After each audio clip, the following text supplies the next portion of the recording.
Sulawesi Utara, Rabu, tanggal 17 Januari tahun 2024. Oknum Polres Bolaang Mongondo Selatan diduga main mata dengan pelaku. 4 tahun lamanya pelaporan Bapak Anwar Mouduto sampai sekarang tidak jelas ujungnya dan malah Bapak Anwar Mouduto difitnah sehingga harus menjalani hukuman. Menurut Bapak Anwar Mouduto, kronologis awal mula saya ditangkap pasukan jaksa adalah ketika saya melaporkan terkait pidana penipuan dana sebesar 600 juta oleh dua oknum pejabat Bolsel yakni Bupati aktif dan anggota DPR yang keduanya selaku kader PDP.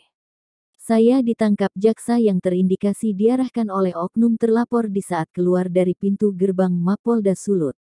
Dana sebesar 600 juta tersebut dari tahun 2017 diterima oleh oknum yang saya laporkan, dan hanya dijanji-janji manis mereka saja mau dikembalikan dari tahun ke tahun, namun sampai sekarang tidak kunjung ada pembayaran walaupun hanya Rp100. Demikian halnya pinjaman 150 juta oleh oknum Kepala Dinas Perdagangan Bolsel yang saat ini menjabat sebagai staf khusus Bupati di Bolsel. Namun Kadis Perdagangan saya laporkan ke Mapolres Bolsel sedangkan oknum Bupati ke Mapolda Sulut. Atas dana-dana tersebut, ketiga terlapor diduga ada keterkaitan dengan total dana sebesar 750 juta tersebut, namun dengan modus operandi yang berbeda.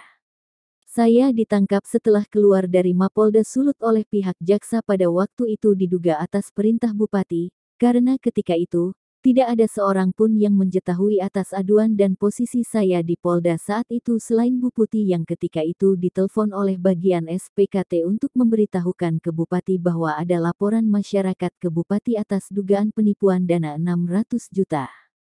Atas hal tersebut, besar kecurigaan bahwa jaksa yang menangkap waktu itu karena mendapat petunjuk dan perintah dari pihak terlapor yang mungkin sebagai upaya penyanderaan atas diri saya terhadap aduan di Polda. Jadi dengan adanya laporan ke Mapolda itulah yang berimbas ke saya hingga tertahan sampai saat ini, dengan tujuan awalnya bahwa mereka menyandera dan membungkam saya terkait laporan penipuan tersebut, dan atas ketidakpastian hukum atas laporan penipuan oleh oknum pejabat tersebut juga saya memang berencana menyeret laporan ini ke Mabes Polri karena diduga APH di wilayah Sulawesi Utara terkesan telah terkontaminasi oleh pengaruh-pengaruh si terlapor alias sudah dikuasai. Pada hari ini, pimpinan media penainvestigasi.com mencoba menyambangi Polres guna menanyakan perkembangan kasus yang sudah masuk ke SP2HP dari 4 tahun yang lewat. Bapak Fauzi selaku Wakapolres saat ditemui pimpinan redaksi Penainvestigasi.com di depan ruangan kaget saat dikonfirmasi terkait perkara yang menyeret nama oknum-oknum pejabat pemerintah dari Dinas Perdagangan Bolaang Mongondo Selatan. Namun sayangnya Wakapolres, Fauzi, belum bisa memberikan keterangan disebabkan beliau masih harus mengundang Kasat Reskrim serta penyidiknya. Karena perkaranya sudah lama dan beliau pun baru tahu kalau perkaranya belum selesai. Saya belum bisa memberikan keterangan hari ini, karena saya masih ada kunjungan dari Polda Manado, dan semua anggota lagi ada penegasan terkait pengaman kampanye. Sebab itulah, saat ini saya belum bisa memberikan jawaban, ucapnya.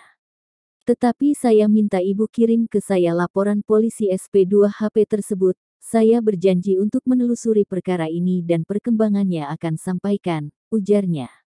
Dari Sulawesi Utara mengabarkan, tim redaksi.